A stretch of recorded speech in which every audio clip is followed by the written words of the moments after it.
현대시 4강 박람수의 새 수업해 보도록 하겠습니다. 자, 박람수는요, 이 60년대 시인인데요. 이 작품은 1959년 작이기는 해요. 근데 어쨌든 60년대라고 생각하시면 되겠습니다. 여러분 60년대면 이제 막 산업화가 시작될 시기잖아요. 그러면 초기, 그러니까 너네 생태주의적 관점 이런 거 들어본 적 있죠? 초기 생태주의적 관점이 등장할 때예요. 왜냐하면 우리가 개발을 위해서 자연을 마구마구 파괴할 때거든요. 그래서 그 성북동 비둘기류의 시, 그러니까 뭐냐면 이 자연을 파괴하는 인간 문명을 비판적으로 바라보는 시들이 등장합니다. 나중에 후기로 좀 진행이 되면요, 뭐 한 80년대 여기까지 오면은요, 이제 자연과 인간의 공존으로 가거든요. 그러면 공존이란 얘기는 자연을 통해서 우리 삶을 스스로 돌아보고 성찰하면서 배울 점은 배우고 깨달을 점은 깨닫는 그런 시들이 등장하기 시작하는 거예요. 근데 얘는 좀 초기적이죠. 자, 그렇다면 다시 보세요. 여기서 상징적이다, 비판적이다, 그리고 주지적이다 라는 특징을 선생님이 적었거든요. 여러분, 주지적이다 라는 거는요, 뜻이 있다라는 거예요. 그래서 주지적이다 하면요, 이성 또는 합리성, 감정에 호소하는 게 아니라 이성과 합리성을 강조하는 거예요. 자, 그 다음에 주제는요, 자연의 순수성은 옹호하고 인간의 폭력성은 비판하는 거예요. 자연의 순수성 옹호, 인간의 폭력성 비판. 아주 주제가 극명하게 대립적이죠, 그죠? 자, 그러면 1, 2, 3, 이 연에다가 번호를 매겨놨어요. 그리고 원래 박람수 시인은요, 이미지즘의 시인이거든요. 그래서 어떤 이미지를 드러냈는지 한번 보도록 하겠습니다. 내용은 어렵지 않아요. 하늘에 깔아놓은 바람의 여울터에서나 속삭이듯 서거기는 나무의 그늘에서나 새는 노래한다. 그것이 노래인 줄도 모르면서. 자, 여러분, 새가 노래하는 공간이 어디래요? 자연인데. 네. 자, 새가 노래한대요.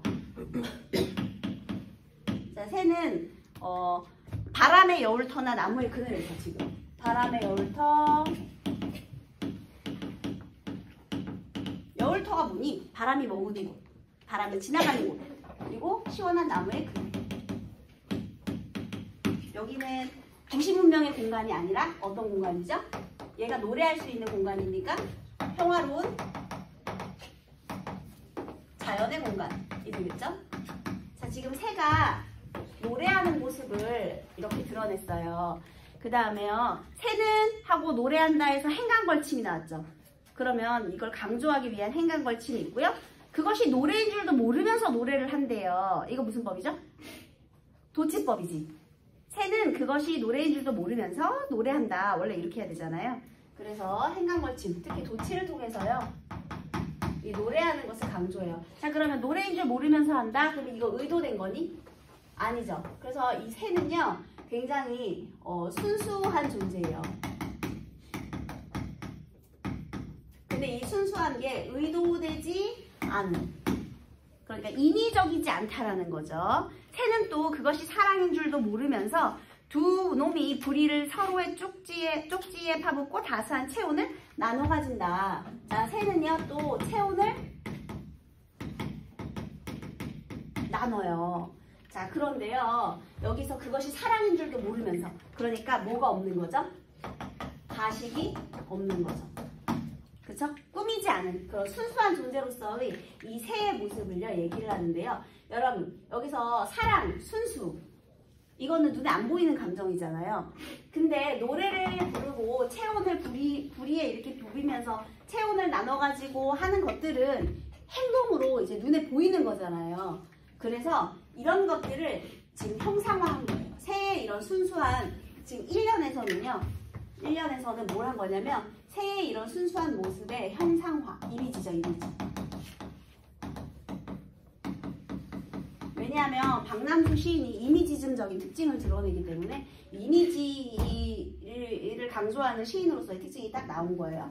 그래서 1에서는 새의 순수성을 이렇게 이미지로 드러낸 겁니다.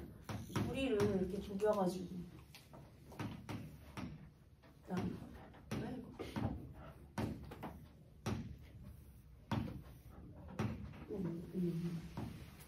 어머, 점점 이상해지네. 어머, 네. 여기 이렇게 날개에다가 서로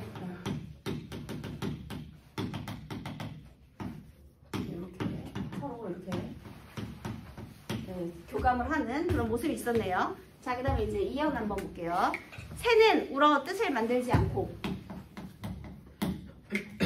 그 다음에 뜻을 만들지 않고요. 그 다음에 교태로 사랑을 가식하지 않는데요.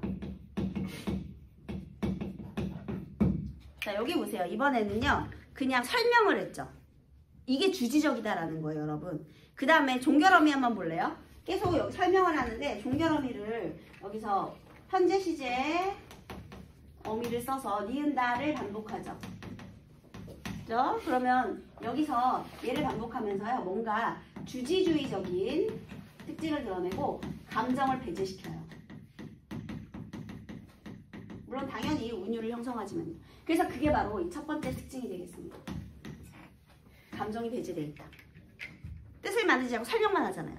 주지주의적인 특징이에요.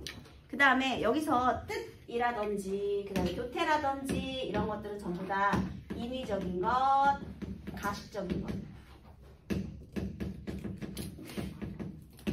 인위적, 가식적인 것을 의미하거든요. 근데 그게 새한테는 없다.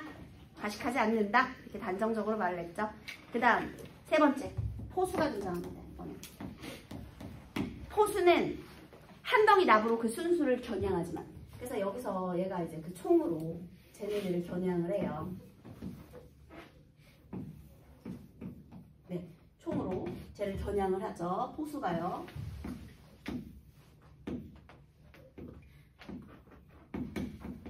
포수가 빵 하고 쏘겠죠. 그런데 겨냥을 하지만 매양 쏘는 것은 피에 젖은 한 마리 상한 새에 지나지 않는다. 그래서 만약에 얘가 이제 떨어졌잖아요. 그러면 새가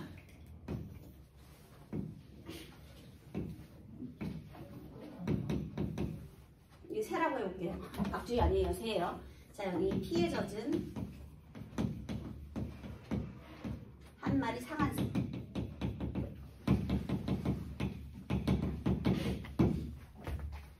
총.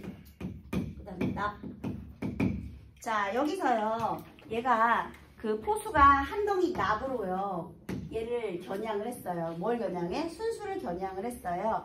그런데 포수가 쏘는 것은 번번이 이 순수를 쏠 수 있다 없다? 못 쏴요. 왜냐하면 얘가 쏴서 만약에 떨어지잖아요. 그러면 이미 상한 새일 뿐이에요. 그러니까 본질은 겨냥하지 못하고요. 피에 젖은 한 마리 상한 새에 불과하다. 본질은 겨냥할 수 없다. 한마디로요. 내가 겨냥할 수 있는 것은 물리적인 것만 겨냥할 수 있다. 이게 되겠죠. 그 다음에 여기서 이제 새가 납에 그러니까 총을 맞고 떨어졌잖아요. 그러면 현대 문명에 의해 파괴된 자연. 자연을 파괴시키면 자연은 자연 그대로의 순수성을 잃어버리고 말겠죠. 그래서 우리가 항상 겨냥하는 것은 바로 물리적인 것으로 한정된다. 이렇게 볼 수 있겠습니다. 그래서 여기는 이제 그 새와 그 다음에 포수 이것을 대비를 시켜서 설명을 해주고 있는 겁니다. 그래서 주지주의 시, 이미지로서의 시인, 그 다음에 주지적인 모습으로서의 시가 드러나고 있죠. 그래서 여기 이렇고요. 그 다음 두 번째 특징은 뭐냐면요. 얘들아, 여기에 등장하는 시가 굉장히 쉽잖아요. 그래서 평이한 시어를 사용하였다. 자, 그것도 특징이 되겠습니다. 자, 그래서 아까 1번에서는 2번이 정답이었고요. 2번의 구절의 의미, 기역부터 미음까지 적절하지 않은 것은 나머지는 다 맞으니까 쭉쭉 읽어봐야 되겠죠.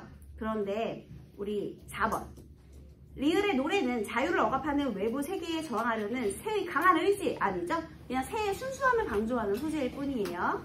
그 다음에 가와 나는 외부의 폭력에 의해 아까 이거 읽었었잖아요. 그런데 보기에서 아까 선생님 나를 안 읽었어요. 나도 한번 읽어볼게요. 보기에 네 번째 줄.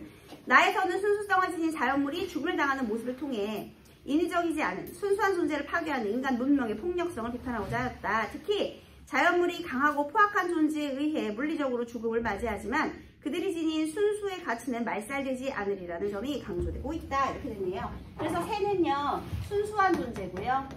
순수한 존재, 그 다음에 자연을 의미하고요. 그럼 포수는 무엇을 의미하느냐? 얘를 훼손하는 폭력적인 존재. 특히 물질 문명, 현대 문명. 를 의미하게 되겠습니다. 인간 문명.